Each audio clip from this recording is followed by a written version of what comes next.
ഇപ്പോൾ കാലാവസ്ഥാ വിദഗ്ധൻ ഡോക്ടർ രാജഗോപാൽ കമ്മത്തുകൂടി ടെലിഫോണിൽ ചേരുകയാണ്. നമസ്കാരം സർ. വലിയ രീതിയിലുള്ള ചൂട് നമ്മൾ കുറച്ച് ദിവസങ്ങളായി തന്നെ അനുഭവപ്പെടുന്നുണ്ട്. പക്ഷെ അതിനിടയിൽ ഒരു ചെറിയ ആശ്വാസം എന്ന് തോന്നുന്ന രീതിയിൽ മഴ പെയ്യുന്നുണ്ടെങ്കിലും വലിയ രീതിയിലുള്ള ആശ്വാസമൊന്നുമില്ല. കാരണം ഇത്രയും വലിയ ചൂടിൽ ആ കുറച്ച് സമയത്തെ ഒരു മഴയൊന്നും എവിടെയും ഏൽക്കുന്നില്ല എന്ന് വേണം നമ്മൾ പറയാൻ. നിലവിലത്തെ ഒരു സ്ഥിതി എങ്ങനെയാണ്? ഇനിയുള്ള ദിവസങ്ങൾ കൂടി ഇത്തരത്തിലുള്ള ഒരു കാലാവസ്ഥ തന്നെ പ്രതീക്ഷിച്ചാൽ മതിയോ? ഇങ്ങനെയല്ല. ഇപ്പോൾ ഇതൊരു താൽക്കാലികമായിട്ടുള്ള ഒരു പ്രതിഭാസമാണ്. ഇപ്പൊ ഇന്നത്തെ കാര്യം നോക്കിക്കഴിഞ്ഞാല് തീരദേശത്ത് എസ്പെഷ്യലി ഈ കൊച്ചി, ആലപ്പുഴ, കൊല്ലം, തിരുവനന്തപുരം ആ ഭാഗങ്ങളിലൊക്കെ ഹ്യൂമിഡിറ്റി ഒരു 70-71% മാത്രമേ ഉള്ളൂ ഇന്ന്. പക്ഷേ പാലക്കാടത്തെ ഹ്യൂമിഡിറ്റി എന്ന് പറയുന്നത് 21% മാത്രമേ ഉള്ളൂ. അപ്പൊ പാലക്കാട് ചിലയിടങ്ങളിൽ ഇപ്പൊ റെക്കോർഡ് 39 ആണെങ്കിലും ഇൻഡിവിജ്വൽ ഇടങ്ങളിൽ 40 ഒക്കെ ടച്ച് ചെയ്തിട്ടുണ്ട്. ഓവറോൾ താപനില 39 ഡിഗ്രിയോളം വന്നിട്ടുണ്ട്. അപ്പോ ഇടുക്കിയിലും കൊച്ചിയിലും ഒക്കെ ഏകദേശം ഒരേ താപനിലയാണ് ഇപ്പോൾ അനുഭവപ്പെടുന്നത്. വയനാട് കോഴിക്കോടിലെ ചില ഇടങ്ങളെക്കാൾ കൂടുതൽ താപനില വയനാട് ഇപ്പോൾ അനുഭവപ്പെടുന്നുണ്ട്. പക്ഷെ അവിടെ ഹ്യൂമിഡിറ്റി കുറവാണ്. അതുകൊണ്ട് അസ്വസ്ഥത കുറഞ്ഞിരിക്കും. പക്ഷേ ഈ കോസ്റ്റൽ ഏരിയാസിൽ ഈ 30 ഡിഗ്രി 31 ഡിഗ്രി ആണെങ്കിൽ പോലും അതിന് അസ്വസ്ഥതകൾ കൂടും. കാരണം ഇവിടുത്തെ ഈ വെറ്റ് ബൾബ് ടെമ്പറേച്ചർ എന്ന് പറയുന്നത് കുറഞ്ഞിട്ടുണ്ട്. നമ്മുടെ നേരത്തെ കഴിഞ്ഞ ദിവസങ്ങളിൽ സംസാരിച്ചതിൽ നിന്നും വെറ്റ് ബൾബ് ടെമ്പറേച്ചർ കുറഞ്ഞിട്ടുണ്ട്. ഏകദേശം 25-26 വരെ ഉള്ളൂ ഇന്ന്. അതായത് 3 ഡിഗ്രി 4 ഡിഗ്രിയോളം കുറഞ്ഞിട്ടുണ്ട് വെറ്റ് ബൾബ് ടെമ്പറേച്ചർ ഈ കോസ്റ്റൽ ഏരിയസിൽ. അത് ഈ രാത്രി പെയ്യുന്ന മഴയും പിന്നെ താഴെ എത്താതെ പോകുന്ന പ്രസിപ്പിറ്റേഷനും കൂടെ ചേർന്നിട്ടാണ് ഈ ഒരു താപം കുറഞ്ഞ വായു ഈ പ്രദേശങ്ങളിലുണ്ട്. അതുകൊണ്ടാണ് കഴിഞ്ഞ ആഴ്ചത്തെ പോലെ അത്ര തീവ്രമായിട്ട് നമുക്കിപ്പോൾ അനുഭവപ്പെടാത്തത്. ഇപ്പൊ അടുത്ത ദിവസങ്ങളിൽ അതിന് മാറ്റം വരും. അറബിക്കടലിലെ ടെമ്പറേച്ചർ 1/2 ഡിഗ്രി കുറഞ്ഞിട്ടുണ്ട്. ഏകദേശം 28.5 അല്ലെങ്കിൽ 28 ഡിഗ്രി ആയിട്ടുണ്ട്. അതുകൊണ്ടാണ് ഈ ഒരു മാറ്റം. നമ്മൾ ശ്രദ്ധിക്കേണ്ട ഒരു കാര്യം, ഈ സമയത്ത് അറബിക്കടലിനും കരയ്ക്കും ഏകദേശം ഒരേ രീതിയിലുള്ള താപനിലയാണ് തുടരുന്നത്. ചെറിയ രീതിയിൽ മാത്രമാണ് കാറ്റടിക്കുന്നത്. 2-3 ദിവസം മുമ്പ് നല്ല കാറ്റുണ്ടായിരുന്നു രാത്രി കാലങ്ങളിൽ. പക്ഷെ പകൽ സമയങ്ങളിൽ ആ രീതിയിലുള്ള എയറിന്റെ മൂവ്മെന്റ് ഇല്ല. ഈ ഒരവസ്ഥ 2-3 ദിവസം കൂടി നമുക്ക് പ്രതീക്ഷിക്കാം. ഇടയ്ക്കിടയ്ക്ക് ചെറിയ മഴകൾ പെയ്യാനായിട്ടുള്ള സാധ്യതയുണ്ട്.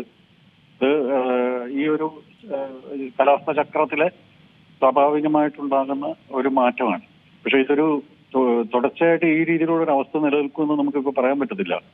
കാരണം ഏപ്രിലിലെ ആഴ്ചകളിലെല്ലാം നല്ല ചൂട് അനുഭവപ്പെടും എന്നുള്ളതാണ് നമ്മൾ പ്രതീക്ഷിക്കേണ്ടത്. പാലക്കാട് 40 ക്രോസ് ചെയ്യാൻ സാധ്യതയുണ്ട് പലയിടങ്ങളിലും. അതുപോലെ പത്തനംതിട്ടയിലും നല്ല ചൂടാണ്. 36-37 ഡിഗ്രിയൊക്കെ ടച്ച് ചെയ്യുന്നുണ്ട്. അപ്പൊ ആ രീതിയിൽ അവിടെ ഹ്യൂമിഡിറ്റി കുറവാണ്. കോട്ടയത്ത് പോലും ഹ്യൂമിഡിറ്റി 40-50 ഒക്കെ ഉള്ളൂ. ഇൻലാൻഡ് ആയതുകൊണ്ടാണ്. അത് കോസ്റ്റൽ ഏരിയ അല്ല, ഇൻലാൻഡ് കിടക്കുന്നതുകൊണ്ട് ഹ്യൂമിഡിറ്റി കുറവാണ്. അപ്പൊ അതുകൊണ്ട് അവിടെ 34-35 ഉണ്ട്. ആലപ്പുഴയിൽ 30 ഉണ്ടെങ്കിലും ഏകദേശം ഒരേ രീതിയിലുള്ള അവസ്ഥയാണ് ഇവിടെ അനുഭവപ്പെടുന്നത്. അപ്പൊ കേരളമെമ്പാടും ഒരേ രീതിയിലുള്ള അവസ്ഥയാണ് അനുഭവപ്പെടുന്നത്. ഒരിടത്ത് ഹ്യൂമിഡിറ്റി കുറവാണെങ്കിൽ മറ്റൊരിടത്ത് ഹ്യൂമിഡിറ്റി കൂടുതലും താപനില അല്പം കുറവും, മറ്റൊരിടത്ത് താപനില കൂടുതലും ഹ്യൂമിഡിറ്റി കുറവും. വെറ്റ് ബൾബ് ടെമ്പറേച്ചർ ഹ്യൂമിഡിറ്റി മൂലമുള്ള ഉഷ്ണം പാലക്കാട് കുറവാണ്, എറണാകുളത്തേക്കാൾ കുറവാണ്, തൃശ്ശൂരിനേക്കാൾ കുറവാണ്. നോർത്തിലേക്ക് പോകുന്നതോറും ഇപ്പൊ പാലക്കാട്, തൃശ്ശൂർ, മലപ്പുറം തുടങ്ങിയ മേഖലകളിൽ ചൂട് കൂടുന്നുണ്ട്. പത്തനംതിട്ട മേഖലയിലും ചൂട് കൂടുന്നുണ്ട്. അപ്പൊ അത് സ്വാഭാവികമായിട്ടുണ്ടാകുന്ന ഒരു കാര്യമാണ്. ഇപ്പൊ ഇടയ്ക്കിടയ്ക്ക് ഇങ്ങനെയുള്ള അധികം താപമുള്ള ഒരു ഹീറ്റ് സ്ട്രെസ് ഉണ്ടാകുന്ന രീതിയിലുള്ള അവസ്ഥകൾ കാണപ്പെടുന്നുണ്ട്. അപ്പൊ ഇനിയും ഇത് പ്രതീക്ഷിക്കണം. അടുത്ത ആഴ്ചകളിൽ ഇത് നമുക്ക് പ്രതീക്ഷിക്കണം. ഏപ്രിൽ അവസാനം വരെ ഈ രീതിയിലുള്ള അവസ്ഥ തുടരും.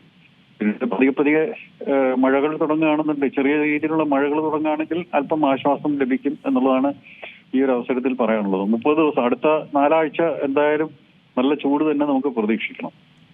അതിനുശേഷം ഒരുപക്ഷെ മഴയ്ക്കുള്ളൊരു സാധ്യതയുണ്ടല്ലേ? പക്ഷെ അപ്പോൾ ഈ പകൽ സമയത്ത് ഈ ചൂട് അങ്ങനെ തന്നെ നിൽക്കാനാണോ സാധ്യത? അതെ. സായാഹ്നങ്ങളിലായിരിക്കും മഴ പെയ്യാൻ സാധ്യത. അപ്പൊ അങ്ങനെയെങ്കിൽ പകൽ സമയത്തെ ചൂട് അതേപോലെ നിൽക്കും. കാരണം ഉഷ്ണം, ഹ്യൂമിഡിറ്റി അതുപോലെ നിൽക്കല്ലേ. വായു പൂരിതമായി കഴിഞ്ഞാൽ കോസ്റ്റൽ ഏരിയാസിൽ അതിഭയങ്കരമായ ഉഷ്ണം അനുഭവപ്പെടും. അപ്പൊ അതാണ് നമ്മൾ ഈ അവസരത്തിൽ ശ്രദ്ധിക്കേണ്ടത്. ഇവിടെ നമുക്ക് ഉഷ്ണം രണ്ടിടത്തും, അതായത് പാലക്കാട് പോലുള്ള ഇടങ്ങളിലും എറണാകുളത്തും ചെയ്യേണ്ട ഒരു കാര്യം എന്ന് പറയുന്നത് നേരിട്ട് സൂര്യപ്രകാശം ഏൽക്കുന്നത് ഒഴിവാക്കുക. അതുപോലെ ശരീരം തണുത്തതാക്കി നിലനിർത്തിക്കൊണ്ടിരിക്കുക എന്നുള്ളതാണ് ചെയ്യേണ്ടത്. ദാഹിച്ചില്ലെങ്കിലും വെള്ളം കുടിക്കുക എന്നുള്ളതാണ് ഈ സമയത്ത് ചെയ്യേണ്ടത്. ഇപ്പോൾ പാലക്കാടൊക്കെ നമ്മൾ ദാഹിക്കും, കാരണം അവിടെ വേർത്ത് പോകുന്നതുകൊണ്ട്. പാലക്കാടൊക്കെ നമ്മൾ പോയി കഴിഞ്ഞാൽ വേർത്ത് പോകും, കാരണം അവിടെ അന്തരീക്ഷം പൂരിതമല്ല, 21% ഉള്ളൂ ഹ്യൂമിഡിറ്റി. എറണാകുളം പോലുള്ള സ്ഥലങ്ങളിൽ 75-80-81 ഡിഗ്രി പെർസെൻറ്റേജ് ഒക്കെ ഹ്യൂമിഡിറ്റി വന്നു കഴിയുമ്പോൾ വേർക്കത്തില്ല. അപ്പൊ നമ്മള് വെള്ളം കുടിക്കത്തില്ല. അത് കൂടുതൽ ശരീരത്തിന് ഹാനി വരുത്തുന്ന രീതിയിലുള്ള ഒരു അവസ്ഥയാണ്. അപ്പോൾ തീരദേശത്തുള്ളവരും മലമ്പ്രദേശങ്ങളിലുള്ളവരും എന്തായാലും ദാഹിച്ചില്ലെങ്കിലും ഇടയ്ക്കിടയ്ക്ക് വെള്ളം കുടിച്ചുകൊണ്ട് സ്ലിപ്പ് ചെയ്തുകൊണ്ടിരുന്നാൽ മതി. കുറച്ചായിട്ട് ഇങ്ങനെ കുടിച്ചുകൊണ്ടിരുന്നാൽ മതി. കയ്യിൽ വെള്ളം കരുതിയിട്ട് കുറച്ചായിട്ട് കുടിച്ചുകൊണ്ടിരുന്നു കഴിഞ്ഞാൽ ഇതുമൂലമുള്ള അസ്വസ്ഥതകൾ കുറയും. അതാണ്, എന്തായാലും ഈ ചൂട് ഇങ്ങനെ തന്നെ തുടരും കുറച്ച് ദിവസങ്ങൾ കൂടി എന്നുള്ളതാണ് പറയുന്നത്. കുറച്ച് ദിവസങ്ങളല്ല, ആഴ്ചകൾ തുടരും. ഏപ്രിൽ മാസം കൂടി ചൂടുണ്ടാവും എന്നല്ലേ? ഏപ്രിലും ഉണ്ടാവും, മെയ്യിലും ഉണ്ടാവും. പക്ഷെ മെയ്യിൽ നമുക്ക് ആശ്വാസം കിട്ടാൻ വന്ന ഒരു 15 തീയതിക്ക് ശേഷമൊക്കെ ഒരു ആശ്വാസം ഉണ്ടാവും. മെയ് 15-ന് ശേഷം പ്രതീക്ഷിക്കുന്നു. കാരണം ചിലപ്പോൾ അല്പം മഴ ലഭിച്ചേക്കാം ആ സമയത്ത്. അങ്ങനെയെങ്കിൽ അടുത്ത ദിവസങ്ങളിൽ ഇതിന് ആഘാതം കുറഞ്ഞു കിട്ടും. നമുക്ക് ഇതിന്റെ ആഘാതം കുറയും. ചൂടുണ്ടാവും, പക്ഷെ ആഘാതം കുറഞ്ഞു കിട്ടും. അതാണ് നമ്മൾ ഈ അവസരത്തിൽ പ്രതീക്ഷിക്കുന്നത്. ശരി, വളരെ നന്ദി ശ്രീ രാജഗോപാൽ കമ്മത്ത് പ്രതികരിച്ചതിന്. ഏറ്റവും പുതിയ വാർത്തകളും വിശേഷങ്ങളും വിരൽ തുമ്പിലറിയാൻ സീ മലയാളം ന്യൂസ് എല്ലാ ഡിജിറ്റൽ പ്ലാറ്റ്ഫോമുകളിലും ലഭ്യം.